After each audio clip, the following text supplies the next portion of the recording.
So the next speaker will be Nikolaus Tiffel. He's a director of data science at Novartis Institute of Biomedical Research. He's a data scientist with a passion to data and early drug discovery, trained as a pharmacist. Nick later switched to Chemoinformatics, machine learning and molecular modeling. He delivered a range of drug candidates during his career, developed scientific algorithms and software for the community. Since 2019, Nick is a product owner of two major digital initiatives at Novartis, one more focusing on machine learning and the other on data scientists and visualization. On a strategic level, Nick shapes Novartis' digital future as a core team member of the Computational Sciences Council, as well as a member of a digital leadership team at the extended leadership team of the AI Innovation Center. And the last but not least, Nick is a very active person, so he loves a lot of outdoor activities, fishing, enjoys family life, and all this stuff. So please. Thanks for the kind introduction. Thanks for having me. It was a very short notice, but I really appreciate that I have the chance to talk about here. It's the last talk of the whole summer school, so I think it's a very special spot I'm in. What I try to do is, today I learned already that you had quite a few presentations where generative chemistry was either touched or you went a little bit in depth. I want to have a little bit of a look at it from a slightly different angle, from the application angle. So essentially what we are doing, and I want to give you a little bit of an overview how we develop, but at the same time also apply what are the learnings from this and what kind of these learnings then introduce in terms of new research that you could all do. So this is really just a little bit of also in inspiration, essentially, where we could go. So we heard a lot about today as well about hits, I would say, get them from virtual screening or real screening or DNA encoded libraries. I saw a post up there on DNA encoded libraries. That was pretty cool. So the thing is with the hits or the first set of analogs, we only start actually creating a drug or getting towards a drug or finding a drug. And yes, there is this number of 10 to the 60 or 10 to the 23 because not all of these are really feasible. So what you need to do is not just get the activity or the off-target activity. What we really struggle with is that, this other stuff, all these things, and optimizing those because they're typically not pointing in the same direction. You might have a really hydrophobic on-target activity pocket of your protein, but at the center you need to have something that can actually go into a human, be swallowed as a pill or an injection or whatever. But then, if it's super lipophilic, solubility would be a problem, and clearance will also be a problem because the thing would be just essentially digested by the body and thrown out, and you can't really get anywhere. So that's one side of it. The other part is, can I go and I don't know, is it recorded or is it okay if I walk there as well? I can do the pointer, but I like my fingers as well. So let's do this. Low data availability is a big problem, right? If you start on a project, you have a screen. And maybe you have one hit and a couple of analogs to it, which have very little data, 4 or 5 data points. So your whole big data machine learning, kind of doesn't work. So essentially identifying methods to handle low data availability is actually a big thing for us. And this is a field that is growing. It's really something where you can bite your teeth into because it's actually pretty hard. How can you improve machine learning models and you only have little data for it? Synthetic data, as we heard today, the presentation on the deep docking, which I would refer to as synthetic data. It's something you can generate as much as you want, is one possibility, but still it's not that easy.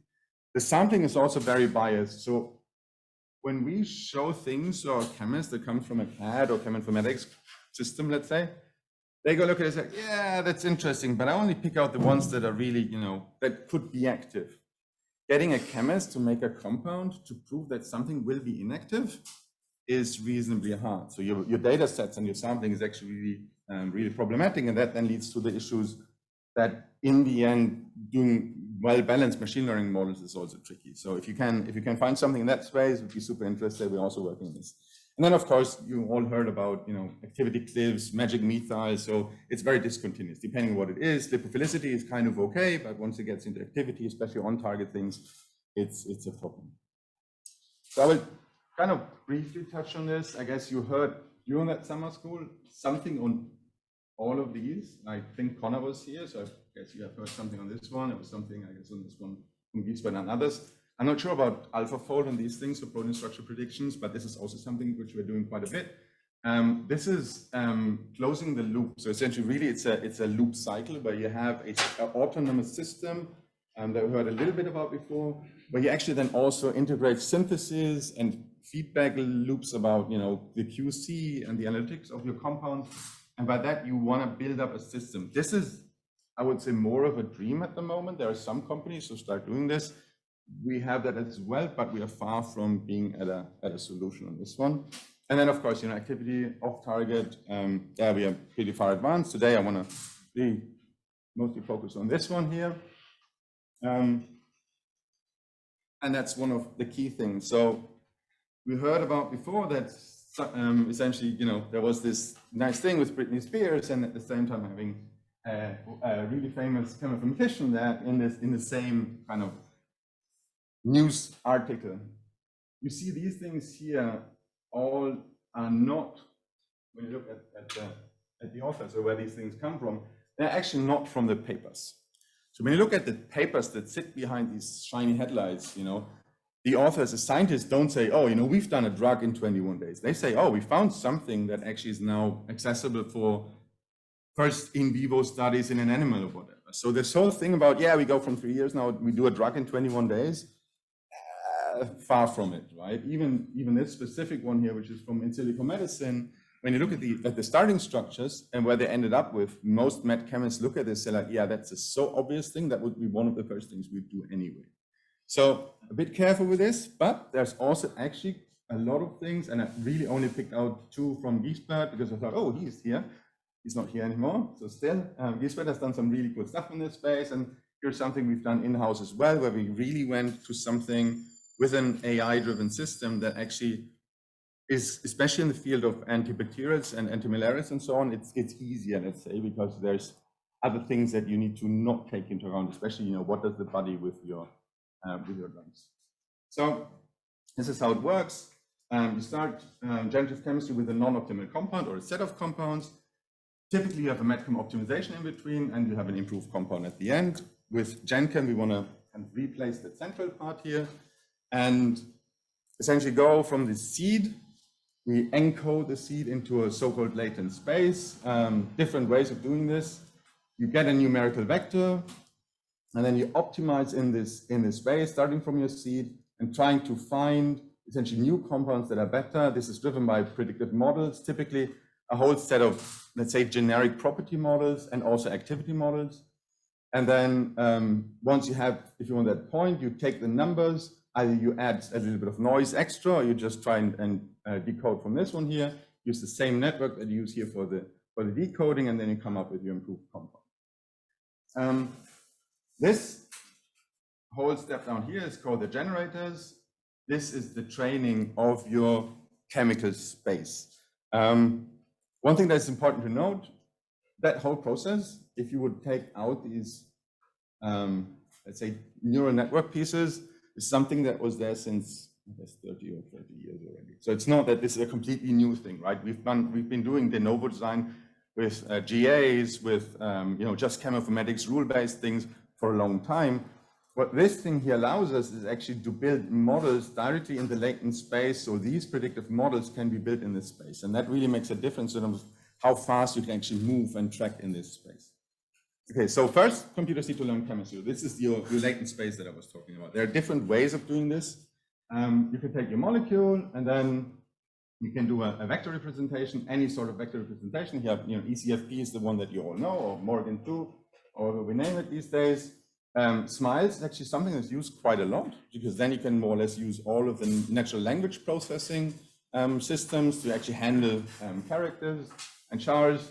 There are some deficiencies in smiles, and for that there was actually a paper called Deep Smiles that essentially tells you, okay, that essentially it's mostly around ring closures that make smiles problematic for knowing essentially what to do next, because they build these things up step by step, and typically ring closures can start here and end there. And that's rather hard for it's doable, but it's not perfect. And then you can directly also work off of the graph. And then essentially I used one example here from JTVAE. What you can do just not directly using the graph, either use the graph directly and learn from this, or you can also essentially create what we typically know as reduced graphs from, let's say, again, also 20 years ago, probably. And what you do is you co-learn the actual molecular graph, and you also have a reduced graph. You co-learn these things, and then essentially you bring it all together to find compounds. And this is one of the key things. If you really want to apply generative chemistry, you need to have valid molecules. So that's one. You really have to get there, and JTVA does a good job. But also the reconstruction has to work. That means you go in with one molecule, you chuck something into the system, and what you get out, what you should get out, is more or less the same compound. So it's essentially a full cycle to go in and you get out what you wanted to have. And you do this a lot when you do parsing encoding in Chemoinformatics toolkits, right? If you use the RD kit, if you look into the test suites, there are in the parsers, there are actually round trips just to check that this thing actually works. You should be able to do this. Some of them work better, some of them not so much. It's really important because without doing this thing, you also cannot enable constraints. The enabling of constraints is also a very important one. If you go to a team with, let's say, some new ideas, and they're working on a series of compounds already, so they have something optimized, and they say, hey, can you help us find something new because we have problems with lipophilicity and solubility at the same time. And you go back, let's say 3-4 days, you come back and show them something completely different. They're like, hey, this is going to work better. They're like, yeah, thank you very much, but we will not work on this, right? So what you need to be able to do is, if you already know the pharmacophore, you need to kind of constrain that part and then say, there could be side groups to link pieces back together, or it could be also you keep your core and you modify on this side. So that's important because without that, the actual application is tricky unless you're very, very early on. And you have some very enthusiastic chemists about actually making new cool compounds without knowing what is going to happen afterwards. There are some of those, but not so many.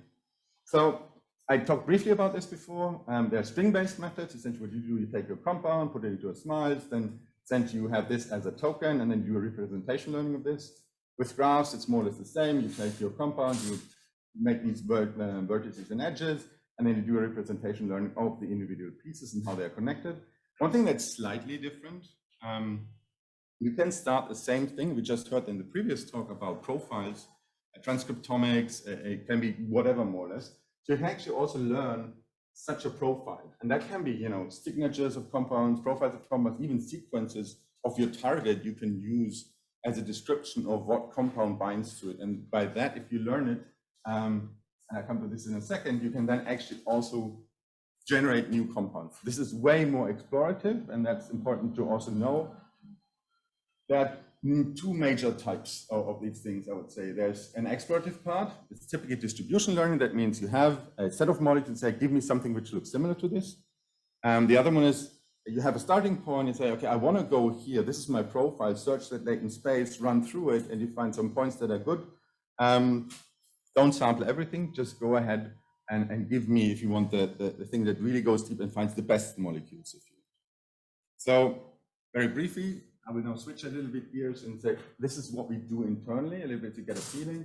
We work together with Microsoft on one generator that we have. It's essentially once you've trained your initial latent space, you have your latent vectors, and then the way you translate one of those latent vectors, and this is more or less the same in most generators, is that you have a certain predictor for what could be the next node. So essentially you initialize with a set of nodes, which means a set of atoms. You give some properties, say, okay, what could be the next node I want to pick out? So you pick this one with a certain amount of probabilities. Then you define what are your edges that you want to connect. And then there's also an attachment selector. Actually, the order is like this, then you do the attachment selector and then the edge scorer afterwards. Sorry about this. The attachment selector, if you do atom by atom build up, is very easy. You attach to that atom. So new node, you attach to this one. There are some methods that do a motif or a sidechain or a building block or whatever you want to call it. And there's a motif vocabulary that you can build up by using things like bricks or recurve or whatever you want to cut your motifs into. And then essentially for this one, you need to decide, okay, where do you attach, right? What's the point of attachment? There's a symmetry problem in this as well. You want to make sure that you only allow the attachment selector to go for the same, not kind of overemphasizing symmetric pieces in your thing. And then you, with this, you have this atom by atom and motive by motive builder. This allows you to really go quickly for valid molecules. The ring closure with an atom by atom buildup is actually rather tricky still. You see, this is the molar together with MSO. I come to this in a second. This is the optimization method. And this is a benchmark data set. This is another one where you define the scaffolds. You see, none of these things are perfect. These are very old things partially. And the further you go down, these are newer. And these days, even molar is clearly not the best anymore. It's okay. It's doing reasonably well for everyday applications, but there are better things out there by now. I said I'd talk about the de novo generation with reverse phenotypic profiling. So essentially, typically when you do a predictions of compounds, you go from a compound, you predict a whole profile of activity. So if you've built up a system like Campbell has one and others, where you do off-target predictions, you can actually say for a set of compounds, you train a model and we use PQSAR, that's internal. Essentially build a whole matrix of compounds against, for instance, like 8,500 assays. You see you have a big profile, and with this matrix you can then actually train your space. So essentially this is how you train your network. And once you have that, you can actually go and say, okay, this is the kind of activity I want to have. So let's say you have from one compound a transcriptomics profile or something where you see up and down regulation of genes.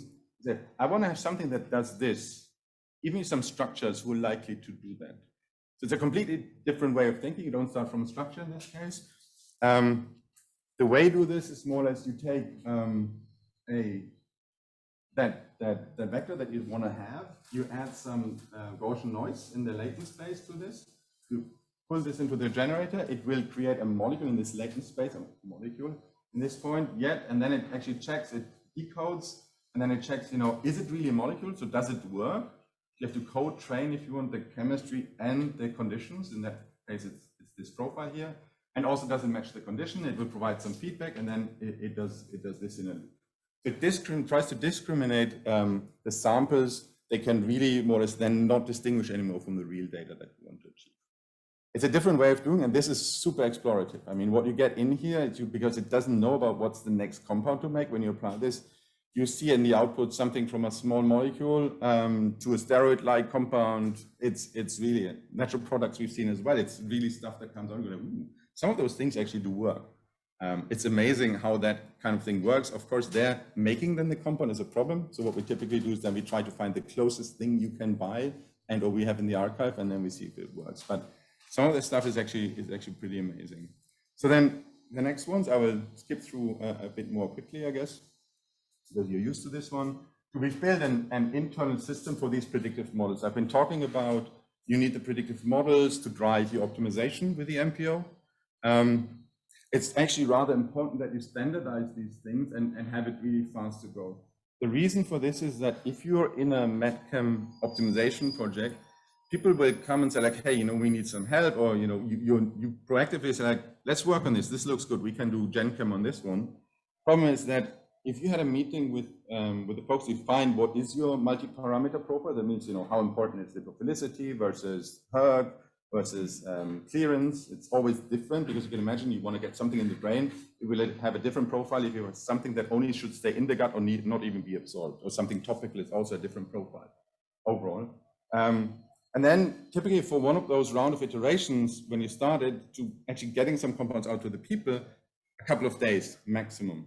If it takes you 4 weeks to get there, the project will have moved on.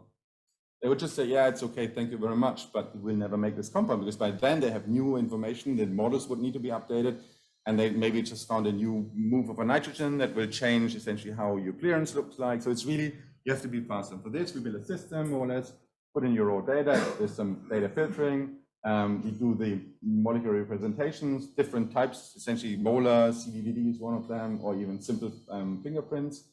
And then we split the data sets. Either we do traditional ML, for us it's mostly XGBoost and random forest, for single task models, or also MLPs for multitask and single task. We compare the models, pick the best one more or less automatically, and then we use the model in the optimization process. That's very fast by now, and that's important. So then how does the optimization work, and what are the caveats of such an optimization run? Essentially, when you start from your less optimal seed and you want to go to the things with the improved properties, you want to search your space here. You can either sample around the seeds, that's one way of doing it, or it's this moving around.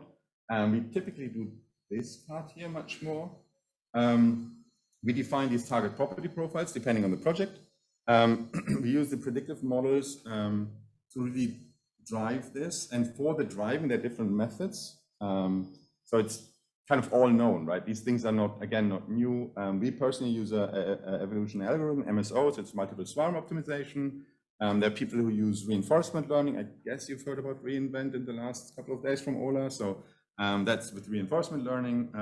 The key challenges here is that really you need to have those reliable predictive models. If they don't work, you can search all you want in that space. You will end up not in the right place if it doesn't work. Next issue is that you will have contradicting properties. The thing will not converge if you make your MPO too complex. So if you say, oh, I want to optimize solubility, clearance, lipophilicity, melting points, activity off target, and you have a list of 15, yeah, it will search for a very long time, but because it will be torn in one direction by, let's say, solubility, and will be torn in the other direction by lipophilicity, and then the activity says, hey, actually you have to go down here. So that's a problem. So what we learned by now is actually go with small profiles, maybe 2, 3, and that way you typically have a better way of actually getting to something, and then do it in multiple iterations. So when you go back, again, Chemoinformatics from probably 2004 or so, there was something called, there was an iterative approach, turbo similarity searching from Jerome Hurt at the time. It's pretty similar to this. You know, you go with one, you take the best ones out, you use these as new seeds, you start another round, and that way you come to better results quicker. So nothing new again, but I think it's important to know about these things. Yeah, and then it's the optimization algorithm and the generative model really has to fit together. And there we're not sure yet exactly what is a good combination of these things. Very briefly, different strategies. If you want to have different optimization tasks, if you want to go wider or very deep, for fast interactive local optimization, MSO seems to be much better, just from how it works. And reinforcement learning is really very good at project-specific optimization. So if you can retrain always with project-specific data, then reinforcement learning is really a great method. But GAs also work for us, the MSO, because we do it much more wider. Oops. We want to get this actually to the chemists in the hands. You see, you know, the MSO, the reInvent, and the draft GA, they're kind of all in the same area of your real class. Now, I will come back to those numbers a little bit later, because they are also a bit overemphasized sometimes. Okay, so once you have then run one of these things, what we also do, and that's very important, you heard this before as well, you need experts, but what you need to do in order to experts to actually look at this, you need to give them something to work with. So just showing them compounds is not good enough. So what we do is actually do a lot of post-processing. If we have structure or ligand information, we will do some extra docking. We have the latent space property models. We add our global property models because they will give you different levels of sophistication. Typically here you get really just classification.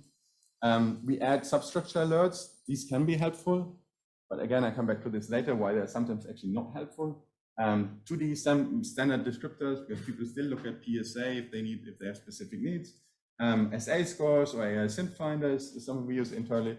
And then that one's also very important because what you want to know is that if you have a new hit, you want to make sure that if you can buy it quickly, or if there's already something in the public literature, so essentially IP is already a problem, you want to know about that one. It's the annotation, and then this is how it works overall. Essentially, we define the profile for the generation with a simple UI interface that we built in this data analysis platform that I'm working on. We have the project data. We build these local models. They go into a model store. There is already global models in there. Everything comes together, the MPO profile, the different models, and then it goes into the molecule generation. We do the post-processing, and then things at the moment for us, they still go out into something that we call an idea selection board. So the things go out, and then chemists will start selecting and or thumbs up or thumbs down for these compounds. That's actually, I think, also pretty interesting, maybe also for you. because it will allow us eventually, we're starting this now, to look at human in the loop. So can we learn what humans actually do here on a project specific basis, on a person basis, and we then combine it across a project? So I think the whole human in the loop concept, you know, Netflix or Amazon or whatever, you get recommendations. This is more or less the same theory that sits behind this one. I think this is a very interesting field that hopefully in our space will work out. We will see, we don't know yet. And then some real world applications, taking time, I'm kind of still okay. So I want to start with a public example, EGFR, and then some observations from our in-house applications. And there will be just observations, and I cannot show any structures at the moment. Essentially, this is a data set, EGFR, it's a tyrosine kinase, it's connected to a non-small cell lung cancer. There is drugs on the market. So what we've done essentially is we've selected 5 compounds as seeds with an aminoquinozoline core. You see those here. This is how they bind. So it's the typical kinase binding mode, right? You have the hinge interactions here. You have something goes towards the back pocket, and then you have some solubilizing groups over on this thing. The setup is such. We have EGFR models, which come from the XCape data set with a big number of compounds. And we have a JUNK3, which is a potential off-target and or, depending on the year, I guess, a possible target you want to also hit. And then essentially we've built models. It's all in pipelines. You see more or less you put these things in, the pipelines run, and at the end you have the things registered. For EGFR, we got a good model. For JUNK3, it's kind of so and so. It's a mix, and I can do this in a second later how it works.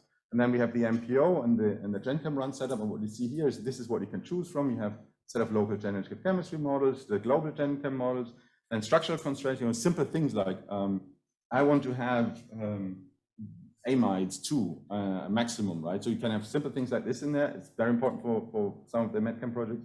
There's some published methods like the SA score, TPSA, and some basic descriptors. These are the numeric output from something like this. So what you see is that both generators here, so CDVD is a SMILES-based one that comes from Bayer, that's in the open source. You can kind of download it and directly use it. More or less what we have that's also open source for now.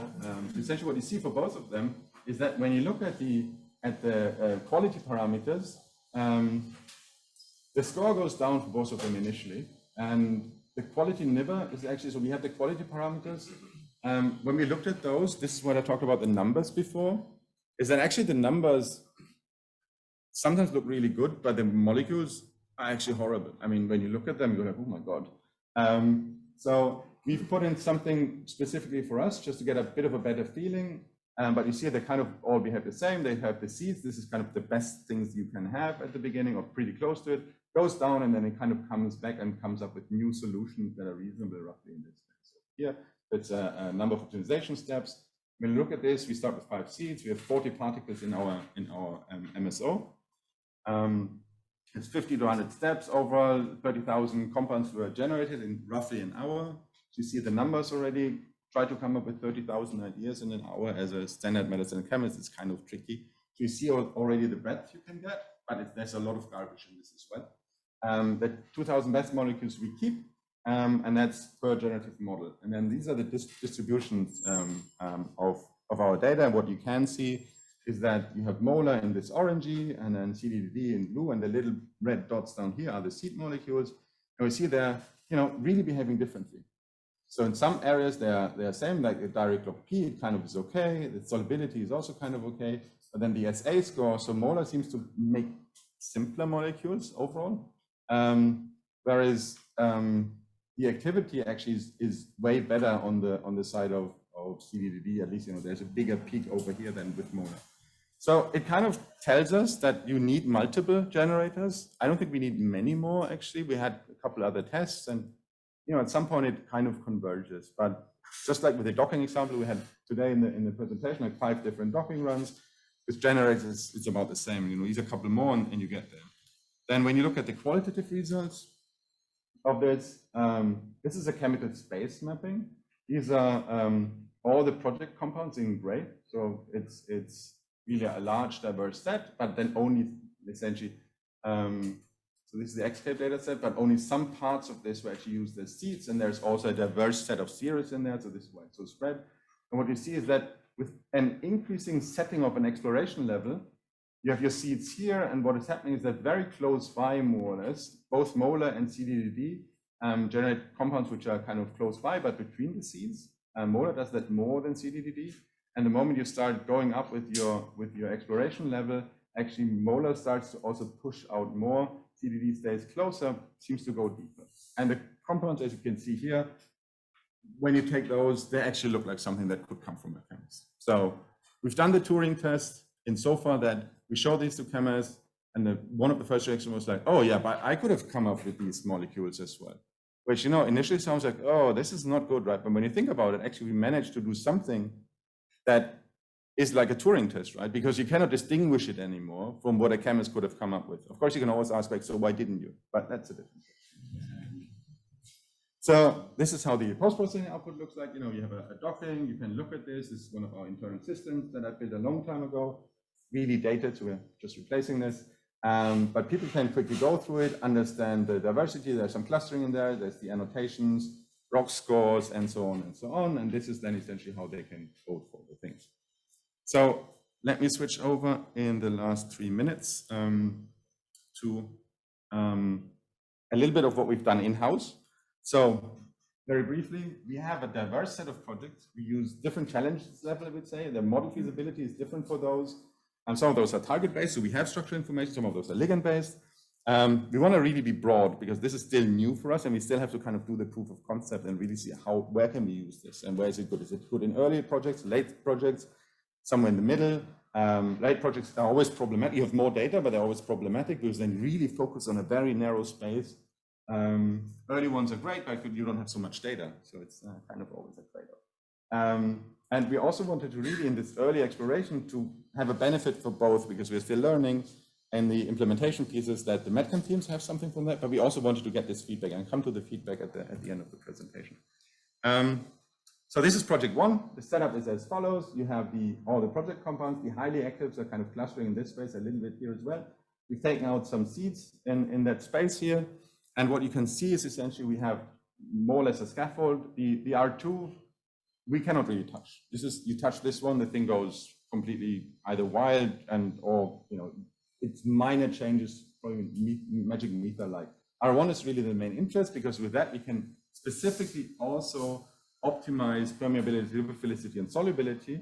So we've done this, and this is the kind of output you can see. Again, this is the class of our highly active compounds.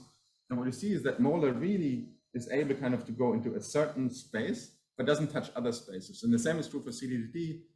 It has a little bit behind this one. You can't really see it like this, but you know, there is not so much in this space. So actually, you know, molar does a great job, focuses in a new space, let's say, whereas CDDD works more or less around what was asked. So that's pretty cool for us. And we can see really that the different embeddings have different exploration profiles. This is about the numbers that I mentioned before. This is the fitness score, right? And when you look at this, you say, hey, you know, molar is the orange piece and that bluish one as well. So molar is really crap, right? I mean, it's nowhere this is the assay data that's predicted. You say, hey, molar is actually really not doing well. You have a not so good fitness score, and the predicted activity is actually, apart from a couple of outliers, they are sitting down here, and CDD does a much better job. That's the first impression you have. But when you actually then look at the compounds, what you see is that the higher fitness score is actually not a great molecule. So the realistic molecules actually sit more here and up there. So actually molar does a good job. It's just the numbers that we have do not properly represent what a chemist or someone in a drug discovery team would actually think is a good compound. Which I think is also very important learning, that some of those benchmark data sets, they're great for benchmarking, but for real world applications, we can argue. And this is the last one of observations. Again, something for you to maybe think about, is that something cool to work in? And what we see with these things is that all of the compounds that would sit behind this have 0 alert flags. So you might know that in the RD kit a while back we put our nibber filters, so there was a lot of work to getting these in. You can just apply those.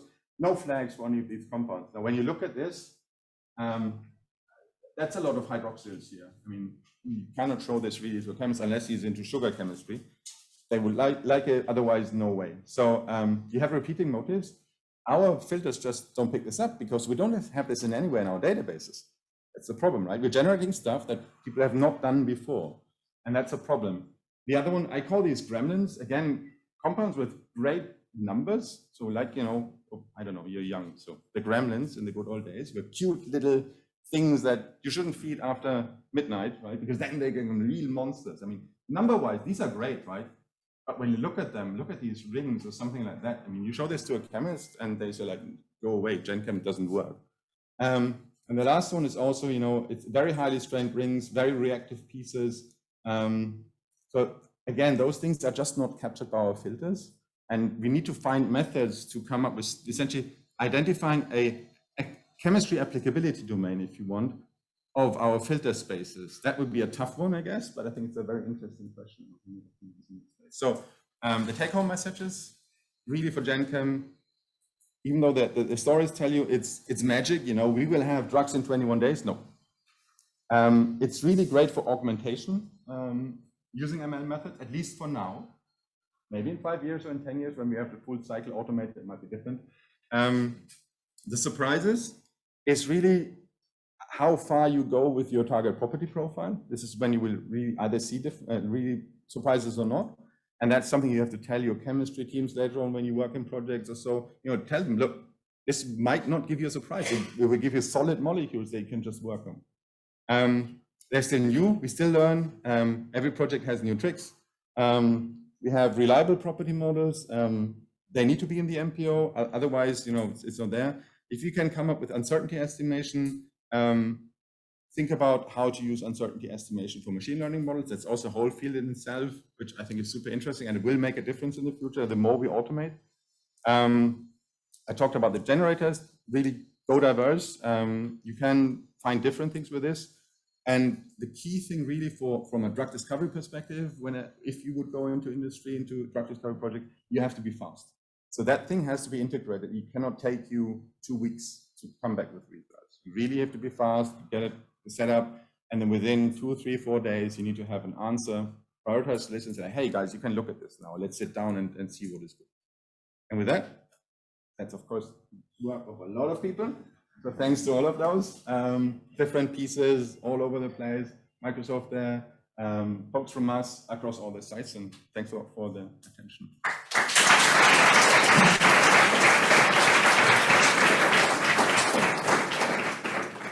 Questions? Thank you for your talk. The Moller autoencoder, as I guess it's the name and its type of architecture, is amazing architecture. Actually, it's a graph-based architecture that right now, I don't know, give new breath to this kind of architectures. And I have a lot of questions about your work and how it goes, but I will try to ask one. So right now we see that most of autoencoders and generative neural networks trained only on Campbell, which is just 1.5 million of compounds. And so are we here to scale up to real big data?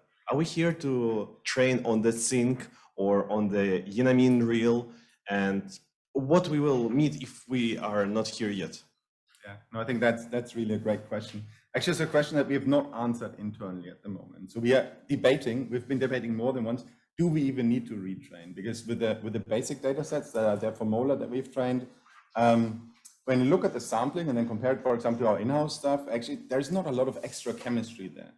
The question, I think, is maybe more, do we need to train in specific areas? So do we need to have latent spaces of, yeah, essentially train for peptidomimetics, things which are subdivided. And then you say, okay, depending on what you have as a profile that you want to work on, you go into different spaces. I guess it will get faster. We're working a little bit on this at the moment. At the moment, from what we've seen internally, I don't really see a major difference if you would train on 1 billion or maybe, 1.5 million compounds, because the chemistry spaces, it's just limited to some extent, especially drug-like space. Okay. Hi, thank you for your talk. Following up on what was just said, have you explored possibilities of transfer learning? Yes, we started, let's put it this. So not in the generative space so much. What we are doing at the moment quite a bit is that we look at, for our global models, essentially when we go for lipophilicity and so on, looking at how we can do transfer learning in this, but not only transfer learning, also hierarchical learning, because we believe that typically the multitask is one option to do this, but sometimes we actually need models of models to go there. What we see at the moment, the transfer learning, I don't know if you've seen the F.S. Small paper. Okay, then maybe you can have a look at this one. It's interesting, it can work, but I think there's a long way to go that this actually works for small data sets and optimizing for small data sets. Some other questions? Please. Yeah, just coming back to your example with GFR. So as far as I understand, you used the model for this biological activity, which was built on particular descriptors as at post-processing stage. So you simply screen. So on this one, what we do is Histograms this, yeah. So simply, as far as I understand, you perform just screening of the generated structures with this model. And I have a general question: is it how do you see the possible application of models built on any descriptors in optimization, steps? So even generation coupled with optimization, similar as you do when you use as descriptor latent variables. Yeah. So if I understand you right, I try to answer. Let's see. So what we do is we actually build models on latent spaces with random forest and MLPs at the moment. In this case? And in this case, yes. No, that's okay. But previously you mentioned some other descriptors, it seems. Okay, but anyway, whatever. No. Let's suggest that you have this model built a few years ago on, let's say, a particular dragon, whatever descriptor. Okay. And then you want to reuse this model and to couple this with the generation. Yes. How to do it? So what we're doing, so the setup of what we have at the moment is that we can either directly work on the latent space. The other option is actually we have an API that goes outside. And what's the outside, you can define with whatever. It could be something like this. It could be a docking model. I mean, we've heard today about if you want the surrogate docking, if you want, right? You do this, you build a machine learning model to predict your docking, because it has to be fast. So you go out, and then for the inference, you actually, instead of, or in addition to asking your local models, you actually do the inference also on the outside. It's like, hey, for this point in my latent space, you have to decode. Then you do the inference, you get the data back, and then you have this information more or less in the latent space. You just assess, let's say, the score for this generated structure. You can't use this for optimization. Correct. No, you use this in optimization. So all of the models are kind of in the latent, built on the latent space, but you kind of, with the MSO, it goes in the latent space. There are ways with recurrent neural networks is that you code train. So what we have is there are some methods that actually do code train the chemistry and the models directly. The problem with this is you always have to rebuild the model, and it wouldn't work for your example. We have something old that you just want to reuse. Okay. Some other questions? I have one regarding this synthetic accessibility of those generated molecules. Yeah. So there are several strategies how we can control this on the level of generator or optimizer or post-processing. What would be the most preferable strategy? Is your point of view? So I think there are different parts of it. So things like SA score, they are surrogates, right? So they don't really give you this information. Most preferable, I think it's in the generative step, where you can actually then use a co-trained model that actually would do something like, what either Martin Segler or Connor now has built, where essentially the generative would know what to build up next, using a trained model on what chemistry actually works. So this is the most preferential. We are working on something like this at the moment. I believe the Astra guys have something like that already. I'm not sure, but this is what we kind of can estimate. But I think this is the most preferential ones because you can essentially then also know which building blocks are actually accessible. There is one limitation with this. If you really go with that kind of setup, you will get a very well-defined set of molecules that you can actually make. It will limit the things that are hard to make, where actually a chemist can sit down and say like, hey, I know how to make this. It might be tricky. It's just that it wasn't made before. And because of that, the models will not know. So once the models can actually learn to do real reaction prediction and forward synthesis prediction, that would be preferential. Until then, I think it should be a mix of both. Okay, thank you. Thank you once more.